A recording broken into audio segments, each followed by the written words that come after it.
The situation at the end of episode 1 was that Schmerz officer Lieutenant Colonel Ivan Klemenko and his men have found 2 burned bodies buried in a shallow hole close to the Führer bunker's emergency exit. Initially unsure of their significance, Klemenko had ordered the corpses reburied until the identification of another unburned corpse with a strong resemblance to Hitler was properly settled.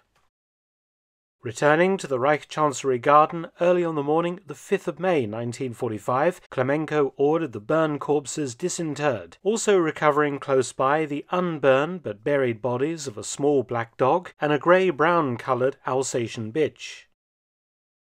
The corpses, completely unrecognizable apart from being the bodies of a man and a woman, along with the dogs, were packed into Red Army ammunition crates, loaded onto a truck, and driven to Berlin Buch Hospital's pathology department, where a highly skilled and very large team of Red Army pathologists and other forensic personnel awaited them. 2 days previously, this same team of doctors and technicians had conducted the autopsies of Dr. Goebbels and his wife and children, and Generals Krebs and Bergdorf. Cause of death had been established as gunshot wounds to the heads for Goebbels, Krebs and Bergdorf, matching witness statements concerning their manners of death, and cyanide poisoning using SS-manufactured suicide vials for Frau Goebbels and her children. It seems also that Dr. Goebbels had shot his wife, presumably after she had crunched down on the poison, and of course the bodies had most definitely been shot again whilst lying on the ground on the orders of Goebbels' SS adjutant Gunther Schwegemann, before petrol was poured over them and set alight. I made a video about the end of Dr. Goebbels and his family, link in the end screen.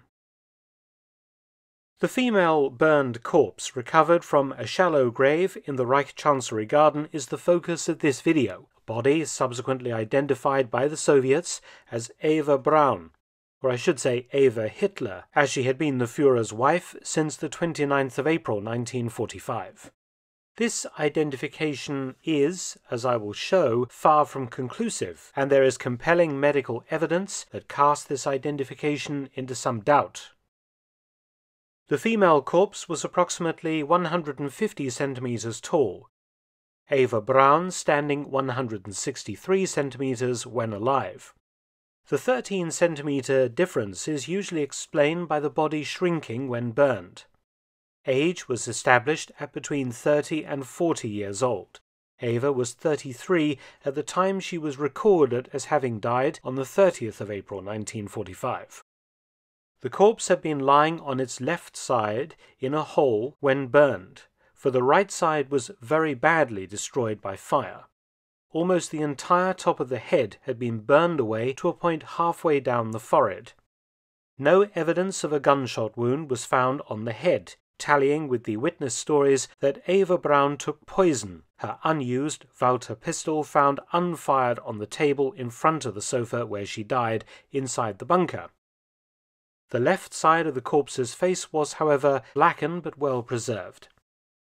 The right side of the chest wall and abdomen were badly burned, the internal organs being exposed. The right arm, likewise, was badly burned and mutilated by fire. However, the legs were blackened but intact, and the feet scorched a dirty brown colour. Thus far, nothing to challenge the orthodox view of the last 78 years that Eva Braun killed herself with cyanide and was then burned in the garden of the Reich Chancellery. When Soviet pathologists examined the left and less damaged side of the corpse's chest, 2 holes were found near the breastbone. They were identified as being shrapnel wounds. Each injury consisted of a hole 1 centimeter across. There were severe injuries to the thorax, 2 perforations in the upper lobe of the left lung, with 500 cc's of blood in the left pleural cavity. The pathologist subsequently removed 6 fragments of steel from the chest cavity that measured up to half a centimeter square. At this point, we should be asking rather obviously, as Schmerz did in 1945, when and how this woman was wounded, if it was Eva Braun. Absolutely no witness evidence concerning the death of Hitler's wife ever mentioned that Eva Braun was wounded before her death.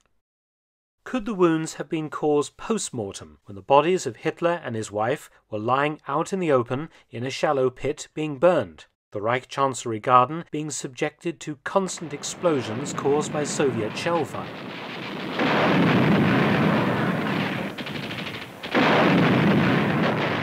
This made perfect sense and could have neatly explained such a discrepancy in the witness statements until the autopsy notes reveal that there were 2 holes in the corpse's heart, surrounded by clearly discernible hemorrhage. In the upper frontal part of the lining of the heart, the doctors found 2 apertures, 0.8 by 0.4 centimeters. Quote, "They are surrounded by a clearly discernible hemorrhage. Similar injuries are present in the direction of the left pleural cavity." End quote. This indicated that the person had been alive at the time they had received the chest injuries. They were not post-mortem. Hemorrhage into the tissues only occurs during life. It does not occur after death. This finding is the first problematic piece of forensic evidence to emerge from the body later identified as Eva Braun's, but it was not the only one. The second problem was the manner of burning the corpse. The body, subsequently identified as Eva Braun's, was lying on its left side, in a shallow pit, so how could it have received injuries to its left chest from shrapnel when lying inside a crater on its left side? Doesn't make any sense. So unless all the witness testimonies about the death of Hitler and Eva are wrong, remembering that these testimonies have, for the most part with some variation, been generally accepted as truthful by both Soviet and Western investigators, witnesses and filmmakers for the past 78 years, unless all the witnesses are all lying, it is quite difficult to understand how this corpse could have been identified as Eva Braun's. The shrapnel injuries to the chest, injuries demonstrated by pathologists at the autopsy to have occurred before death, would seemingly make its identification as Braun's nonsensical. We will return to this thorny part of the medical evidence presently. When the corpse's mouth was examined, fragments of a glass cyanide ampule were discovered. This ampule was only broken once, whereas all the other capsules found in the other dead bodies so far examined by the Soviets had been ground into many fragments by the involuntary teeth gnashing associated with cyanide poisoning. Though the mouth stank of bitter almonds, a telltale sign of cyanide poisoning, when the internal organs were examined and later tested chemically, no smell of bitter almonds or chemical trace of cyanide was found by the Soviets, unlike on all the other bodies the pathologists had examined over the past few days, where cyanide capsules had been taken orally. This is strange. The cyanide kills by being breathed in and ingested after the capsule has been crushed between the teeth. In the Goebbels family corpses, excluding that of Dr. Goebbels, who died by a gunshot wound to the temple, the victims' mouths, lungs, brains, and intestines all smelled strongly of bitter almonds, or tested positive chemically for cyanide compounds. It has been suggested by some researchers that the corpse of the burned woman found in the Reich Chancellery garden had already been dead for some time when a glass vial of cyanide was crushed in her mouth. A dead person, of course, can't breathe, so the cyanide would not have reached the organs, and the glass vial was only broken once into 2 pieces, not consistent with the death throes of someone who had crushed down on a cyanide capsule while alive. So there we have 3 red flags for the Soviet pathologists and Schmerz to try and resolve before the final report was made to Stalin. Remaining in the mouth, the best way to identify a dead body before the advent of DNA testing was dental records. Teeth enamel is very strong, and the teeth are about the last part of a human body to be destroyed by fire. Remembering that Hitler and Eva Braun were supposed to have been cremated using an open-air petrol fire on sandy soil. The high temperatures required to destroy teeth would not have been achievable under such less-than-ideal circumstances. Eva was treated by Hitler's personal dentist, SS General Dr. Hugo Blaschke. Her last checkup had been in March 1945, 2 months before her alleged suicide. Blaschke was not captured by the Soviets, having been evacuated from Berlin as part of Operation Seraglio on the 20th of April 1945, going south to Berchtesgaden with many of the bunker staff on Hitler's orders. He was eventually apprehended by the US Army in late 1945 and thoroughly questioned. Not having Blaschke in custody, Schmersch instead searched his abandoned office on the Kurfürstendamm in Berlin, and also the Reich Chancellery dental office, before arresting 2 of his staff, who had assisted him for several years as he worked on the teeth of Hitler, Eva Braun, and several other top Nazis. So what did the forensic investigation reveal? Much of the right side of the jaw was destroyed by fire, and the teeth were missing, an odd discovery for an open petrol fire of relatively low temperatures. The Soviets found in the upper jaw only 4 teeth and 1 root remnant. None of the teeth were in the jaw. They were all loose and lying between the tongue and the palate. None of the teeth had any signs of wear. The left side of the lower jaw had 6 intact teeth from the lateral incisors to the second molar. Quote, "The second incisor has a dark point. The canine tooth, 2 bicuspids and 2 molars are present. All of them are moderately worn and show visible changes due to dental caries." End quote. By way of comparison to the Soviet evidence is the chart of Eva's teeth made by Dr. Blaschke for his American interrogators. Both of the left bicuspids in the left segment of Eva's upper jaw had large restorations. The Soviets found no such restorations in the teeth they found in the corpse that they examined from the Reich Chancellery garden. How could this be? Dr. Blaschke showed that Eva's upper right molar had a large filling. The same tooth in the burned corpse's mouth examined by the Soviets had no such filling. Blaschke's diagram shows no evidence of the dental caries noted by the Soviets, or indeed any other issues, and Blaschke had last examined Eva in March 1945. How did Eva manage to develop dental caries in 2 months, bad enough to have permanently damaged her teeth, particularly as her dentist only left the Führer bunker 9 days before her alleged death? And despite another dentist, SS Dr. Kuntz, who poisoned the Goebbels children, being on site until after her death. It doesn't make any sense.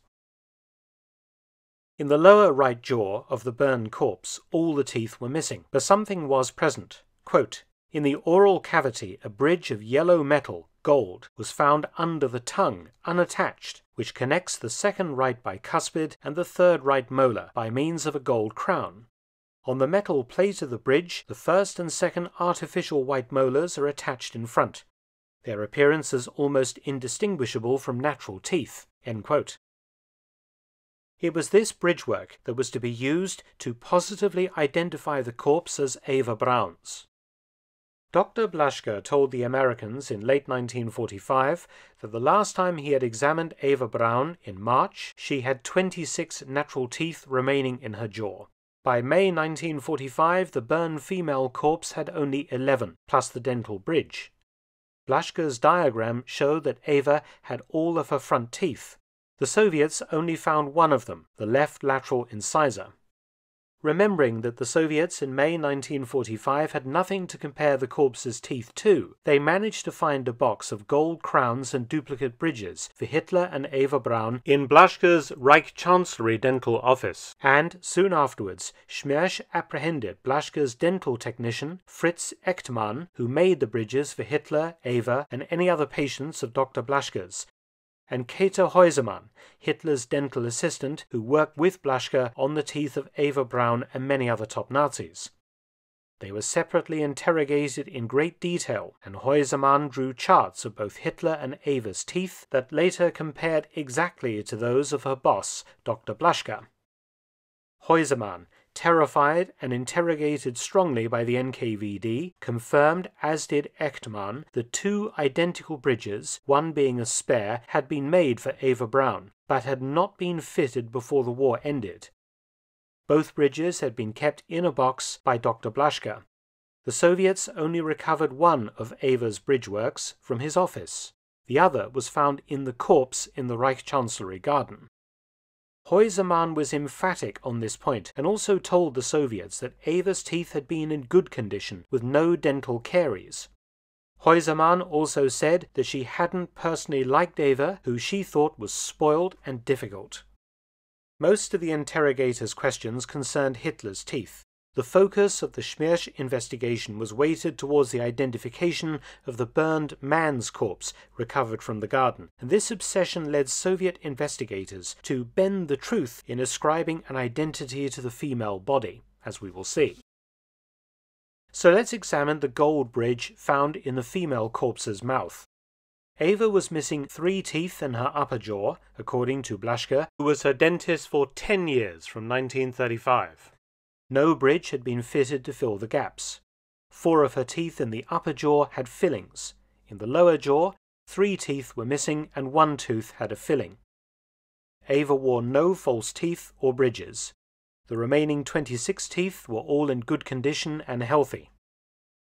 The bridge found loose in the corpse's mouth had been made to repair a gap between 2 teeth in the lower jaw.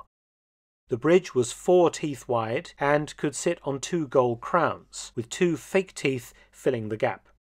Neither the broken pieces of cyanide capsule nor the white enamel of the false teeth attached to the gold bridge showed any signs of fire damage, despite the fire being supposedly hot enough to have destroyed most of the real teeth in the right jaw. So in conclusion, the body of the burned woman had no fillings in remaining teeth where Eva was known to have had them, was suffering from serious dental caries that remained unreported by her dentist or dental assistant, and had apparently only appeared in the last 2 months of life, despite Eva's lifestyle and access to excellent medical care being unchanged. The corpse had a gold bridge loose in its mouth, a bridge work definitely made by Fritz Echtmann for Eva on Blaschke's order, but never fitted according to both Blaschke, Heusemann and Echtmann, yet had mysteriously appeared undamaged by fire in the mouth of a body ravaged by fire in the Reich Chancellery garden. The shrapnel wounds in the corpse's chest that could only have been made before death, the Soviet pathologists ultimately sidestepped.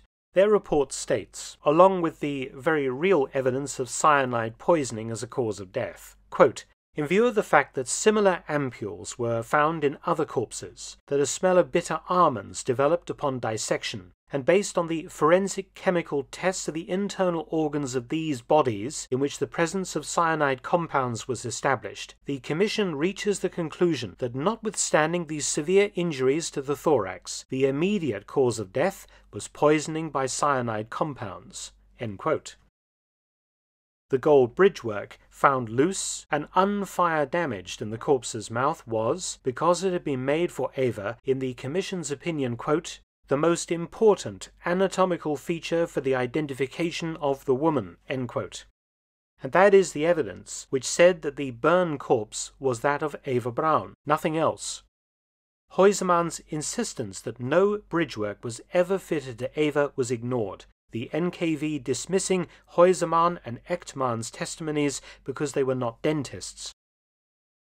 By the time Dr. Blaschke's testimony became available, the identifications of the 2 burned corpses had already been widely accepted throughout the world. Hitler and Eva Braun, end of story. It is interesting that the Soviet pathologists noted down all of the true features of the female corpse, omitting none of the details that clashed with the witness testimonies which were beginning to emerge from the NKVD interrogations, which I think shows that some political interference in the identification of the female corpse came later, in the tortured language and logic of the final commission report that decided the body to be Eva Braun's. The Soviets kept all the autopsy information secret until 1968, when it eventually leaked out to the West through a book. But when the forensic inconsistencies in the post-mortem of the alleged Eva Braun became known in the West, it did cause disquiet, and started to fuel rumours that Hitler and Eva had escaped at war's end. Rumours that had in fact abounded since 1945. A very distinguished researcher called Reidar Sognes, who also did extensive work on the case of Martin Bormann, decided to investigate the case by looking at both Dr. Blaschke's testimony and the evidence in the US archives, and also the newly released Soviet archive material. Sognnaes was no ordinary layman. He was an expert in the field of dentistry. He was Dean of the Harvard School of Dental Medicine, founding Dean of the UCLA School of Dentistry, and a scholar in the field of oral pathology. Although Professor Sognnaes looked extremely carefully at all the available evidence, both from the US and Soviet archive records, he came to the conclusion that Dr. Blaschke had been one of the top dentists of that era, and his testimony made to his US interrogators completely above reproach or question, and also that the Soviet doctors had no reason to lie about what they discovered of the corpse's dentition. Sognnaes eventually decided that the corpse identified as being Eva Braun's was indeed hers, but he was not completely happy with this finding, and befriended Käthe Häusermann, Blaschke's dental assistant. Her strong testimony concerning Blaschke's never having fitted the bridge in Eva's mouth, that the Soviets found loose in the oral cavity of the corpse, eventually changed his mind. The fact of someone of Sognnaes' scientific standing changing his mind about the issue of Eva Braun's corpse is extremely important, but often sidelined or ignored today. When he interviewed Häusermann in 1972, she told him how the Soviets had ignored her testimony and how Dr. Blaschke had never fitted a bridge to Eva's teeth.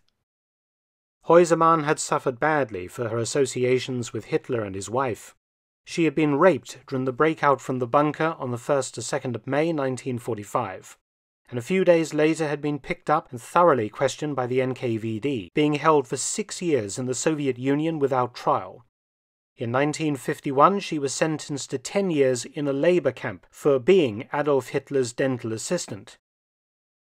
In 1972, then living in West Germany, she finally told her side of the story.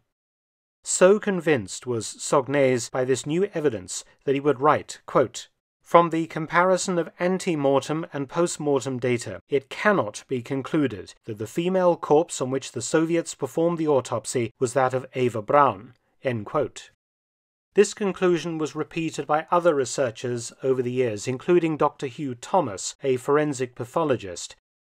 Whether you are one of those people who agrees with the official story, or with Sognnaes and Thomas's heretical theories, something is clearly awry concerning the identification of the body subsequently labelled Eva Braun.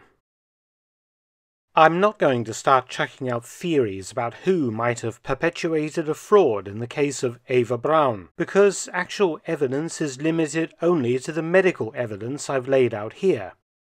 Any theorizing beyond that would be pure conjecture on my part, but I'm sure many of you will start to join the dots to whatever theory suits your belief about what became of Hitler and his wife in May 1945.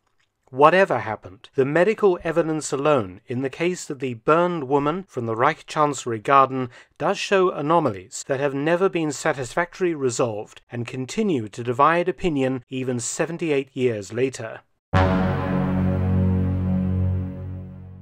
Tune in next time to see how the Soviets identify the other corpse, the burned body of what has been subsequently called Adolf Hitler. Many thanks for watching. Please subscribe and share, and also visit my audiobook channel, War Stories with Mark Felton. You can also help to support both of my channels at PayPal and Patreon. Details in the description box below.